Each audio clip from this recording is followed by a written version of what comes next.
మీకు నా మీద కొంతమందికి కోపాలు ఉండొచ్చు, బాధలు ఉండొచ్చు, ఇబ్బందులు ఉండొచ్చు, లేదంటే కొంతమంది మనస్పర్ధలు పెట్టుకొని ఉండొచ్చు. కానీ మీకు ఎన్ని మనస్పర్ధలున్నా, ఎన్ని బాధలున్నా, నా మీద ఎంత కోపం ఉన్నా, మీ గురించి మిమ్మల్ని కట్టుకున్న మీ జీవిత భాగస్వాములే ప్రార్థన చేయరు.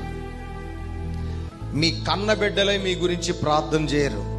అలాగే బిడ్డలారా, మిమ్మల్ని కన్న తల్లిదండ్రులే మీ గురించి ప్రార్థనలు చేయకుండా మర్చిపోవచ్చేమో, కానీ ఈ కాపరి మాత్రం ప్రతిరోజు ప్రతి ఆత్మక్షేమము కొరకు దేవుని దగ్గర ఏడుస్తాడు.